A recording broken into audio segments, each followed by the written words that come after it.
There's a new film out in theaters called Angel Has Fallen. This is the third part of the Fallen trilogy. We had not White House Down, that's another film, but we had White House. Olympus Has Fallen. Olympus Has Fallen, thank you. Yeah. And then London Has Fallen. And Gerard Butler, this is Lisa, who manages AMC. This is like her favorite guy in all the world. Well, that and the Aquaman. Yeah, Aquaman guy. Jason Momoa. Yeah, she loves this guy. So when I went to see this, she was very happy that somebody was going to watch him in action. It's a movie, once again, you have a Secret Service agent. This time he's kind of, in the latter years of his life as far as work. He's got a few medical issues he's having to deal with, quite a few medical issues. Morgan Freeman is now the president, and Banning is the guy's last name, and Mike Banning. Right.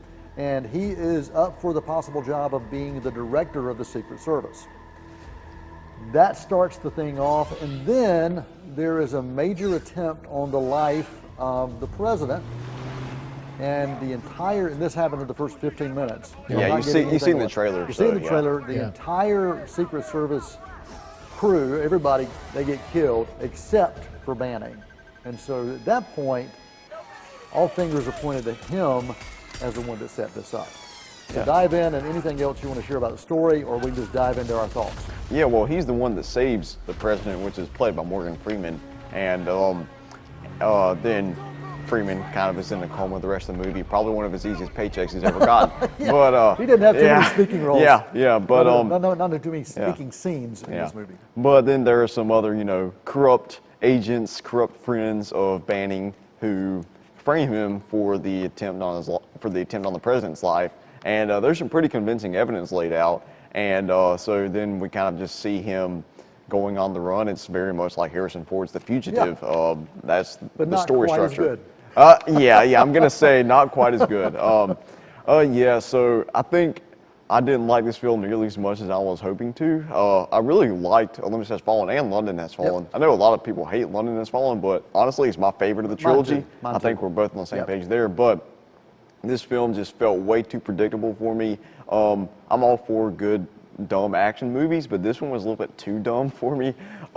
Just some of the commentary on certain, political and social happenings, even in the world today, just felt so obvious to me. It felt forced. It did. It didn't feel natural at all, and it's like they might as well have just been winking at the camera and being like, "Hey, did you get that reference?" And I'm like, I think we get what you're getting at there. And I mean, and some movies can really find a way to do that well, but this one just did not feel organic to me. As I was watching this movie and starting to see some of the plot unfold and starting to see some of the characters be introduced, I'm like, I think back to 24 season 3, I think they went this way. Oh, that was 24 season 4. That was 20. So if you watched 24 and you enjoyed 24, they found a way to include about every thread that they possibly could. So just go back and watch 24 again? Go back and watch 24. Go back and watch 24, because I really did. I was like, okay, I remember that. Yep, that guy's going to be a bad guy. He was a bad guy. Sure, formulas exist, and a lot of times you kind of know, well, this guy's probably going to be a bad guy, but this was just so by the numbers, telegraphed by and color by numbers from the beginning. That it was just hard not to.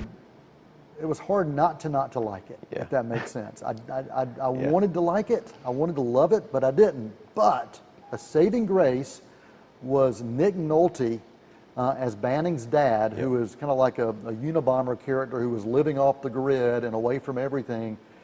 He did not have enough scenes, but every scene he was in, it just lit it up. He's always an interesting He steals the show, actor. He steals the show, and I wish there had been more Nick Nolte, and not just because it kind of sounds like my name, Nolte Manning the second. Not just because it sounds like that, but he was the saving grace for this. But everything else within this film I'd seen before, and I'd seen done much, much better before. It was really, honestly, just a sub-average action film.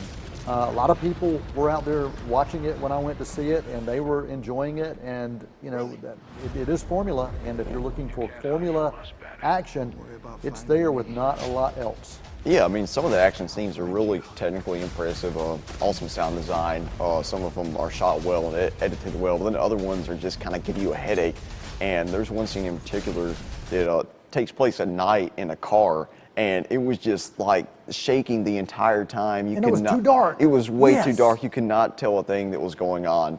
But I will say there is another scene in which Nick Nolte is involved, and I will say that he produces one of the coolest explosions you'll see in any movie this year. So I just got to say that. Yeah, there were definitely Rambo type moments. Yeah.